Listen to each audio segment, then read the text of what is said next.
बिस्मिल्लाहिर्रहमानिर्रहीम। अस्सलामुअलैकुम and welcome to rational brain.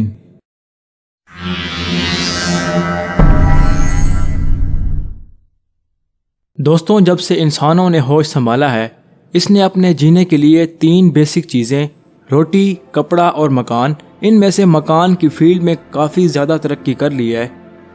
जब गीज़ा के पिरामिड्स बने थे तो वो उस वक्त 147 मीटर यानी 482 फीट ऊंचे थे और ये इंसानों की तरफ से बनाई गई सबसे ऊंची चीज़ बन चुकी थी।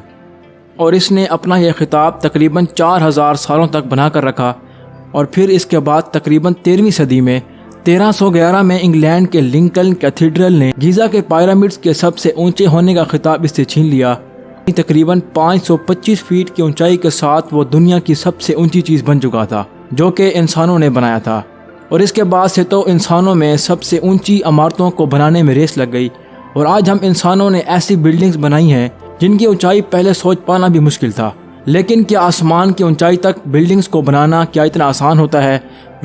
आज की वीडियो में हम इसी बारे में बात करेंगे कि आखिर इंसान कितनी ऊंचाई तक कोई बिल्डिंग बना सकता है।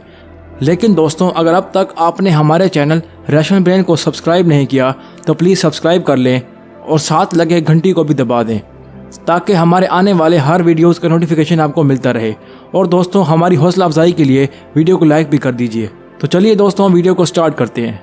तो दोस्तों, सबसे पहले हम ये जान लेते हैं कि अभी फ़िलहाल कौन कौन सी ऐसी बिल्डिंग्स या स्ट्रक्चर्स हैं जिन्होंने इंजीनियर्स और साइंस के लॉस को चैलेंज किया है। जैसा कि मैंने आपको बताया कि गीज़ा के पिरामिड्स वो पहली ऐसी चीज़ थी जिसने सबसे ऊंची होने का खिताब जीता था।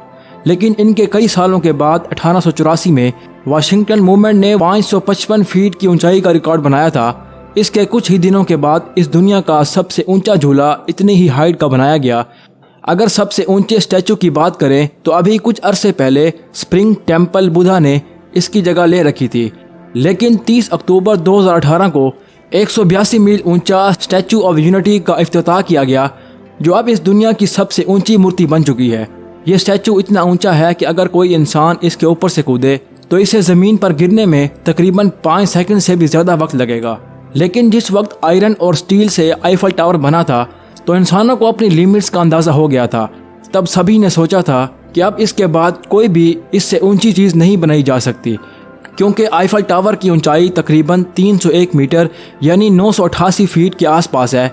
स्टील और आयरन से बनी ये इमारत नेचर के लॉस को इतना ज़्यादा चैलेंज नहीं दे रही थी जितनी इसी ऊंचाई की कोई बिल्डिंग दे पाती, क्योंकि यहाँ आसानी से हवा इसके आर पार जा सकती है, इसलिए इस पर कोई भी एक्स्ट्रा फोर्स नहीं लगती और ये आराम से खड़ी रहती है। इसके करीब 41 साल बाद यानी 1930 में क्रिसलर बिल्डिंग ने 319 मीटर की ऊंचाई पाकर आईफल टावर को पीछे छोड़ दिया और दुनिया की सबसे ऊंची इमारत बन गई। लेकिन इसके अगले ही साल 1931 में एम्पायर स्टेट बिल्डिंग ने पूरी दुनिया के इंजीनियर्स और आर्किटेक्टर्स को चौंका कर रख दिया। अपने एरोडायनामिक डिज़ाइन की मदद से ये बिल्डिंग तकरीबन 448 मीटर की ऊंचाई पाने में कामयाब हुई और एक नया रिकॉर्ड बना दिया। अब दुनिया में 1950 के दौर में कुछ अलग हुआ। लोग अचानक से रेडियो और टीवी टावर्स बनाने लगे और ये टावर्स इतने ऊंचे बनाए जा सकते थे जितनी इस वक्त किसी बिल्डिंग के बारे में सोच पाना भी नामुमकिन था।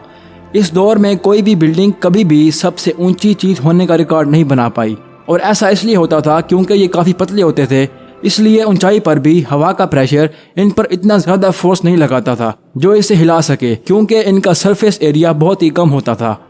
वारसा रेडियो टावर पिछले कई सालों से इस दुनिया की सबसे ऊंची इंसानों की तरफ से बनाई गई चीज़ थी और ये इतनी ऊंची थी कि इसके नीचे खड़े होकर इसके हाईएस्ट पॉइंट को भी नहीं देख सकते।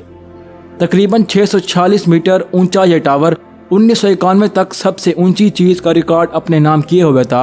1991 में कुछ वर्कर्स इस पर काम कर रहे थे और वायर को एक्सचेंज करते वक्त गलती से कुछ वायर्स को इस पर इतना ज़्यादा टाइट कर दिया गया कि इसके प्रेशर की वजह से ये टावर देखते ही देखते गिर गया। किसी के पास इस हादसे की कोई तस्वीर या वीडियो नहीं है, लेकिन अगर अंदाज़ा लगाया जाए तो ये कुछ इस तरह ही गिरा होगा। इसके बाद साल 2000 में किसी के दिमाग में एक ऐसा ख्याल आया जिसने कंस्ट्रक्शन की फील्ड में सब इंजीनियर्स को हिला कर रख दिया। हम बात कर रहे हैं बुर्ज खलीफा की। जब ये बिल्डिंग बनाने का आइडिया इंजीनियर्स के सामने रखा गया तो सब इंजीनियर्स सोच में पड़ गए कि ऐसा कैसे मुमकिन हो सकता है कि अगर कोई इंसान इसके ऊपर से कूदेगा तो उसे ज़मीन पर गिरने में तकरीबन 20 सेकंड का वक्त लगेगा, दोस्तों, अगर आपको जानना है कि 20 सेकंड कितना होता है तो वीडियो को यहीं पॉज करके अपने मोबाइल में 20 सेकंड का टाइमर लगाओ और देखो कितनी देर तक वो इंसान इस बिल्डिंग से गिरता ही रहेगा। इंजीनियर्स ने कहा कि ये इतना ऊंचा है कि अगर हम इसको बनाने के लिए सीमेंट तैयार भी कर लें और सीमेंट को ऊपर ले जाने का कोई रास्ता भी निकाल लें तो सीमेंट इतनी ऊंचाई तक जाते जाते दुबई की गर्मी की वजह से दरमियान में ही जम जाएगी। लेकिन इसका हल ये निकाला गया कि ये सारा काम रात के वक्त करेंगे। ये बिल्डिंग इतनी ऊंची है कि अगर आप सूरज को निकलते वक्त ग्राउंड फ्लोर से देखते हो और सुपर फास्ट लिफ्ट लेकर सबसे ऊंचे वाले फ्लोर पर चले जाते हो तो आप सूरज को दोबारा निकलते देख सकोगे। इसीलिए रमज़ान के महीने में बुर्ज खलीफा में रहने वाले टॉप फ्लोर और ग्राउंड फ्लोर के लोगों में 2 से 3 मिनट का गैप रखा जाता है ताकि सब एक साथ रोज़ा अफ्तार कर सकें, क्योंकि ग्राउंड फ्लोर वाले लोगों के लिए सूरज पहले ही डूब चुका होता है। लेकिन ऊपर के फ्लोर के लोगों के लिए 2 से 3 मिनट तक सबको इंतज़ार करना पड़ता है, क्योंकि तब तक सूरज इनको देख रहा होता है। बुर्ज खलीफा वो बिल्डिंग है जिसे इंसानों ने बनाकर दिखाया है। अब अगर हम इस बिल्डिंग का मुकाबला माउंट एवरेस्ट से करते हैं तो ये इसके सामने कुछ भी नहीं है। लेकिन थ्योरेटिकली यानी थ्योरी के हिसाब से इंसान जितना ऊंचा स्ट्रक्चर बना सकता है, इस बारे में हम इस वीडियो के पार्ट 2 में बात करेंगे। और दोस्तों, अगर इस वीडियो से कुछ नया जानने को मिला हो तो इसे अपने दोस्तों के साथ ज़रूर शेयर करें और हमारे चैनल रैशनल ब्रेन को ज़रूर सब्सक्राइब करें। इसी के साथ आज की इस वीडियो का इख्तिताम होता है। Thanks for watching. अल्लाह हाफिज़।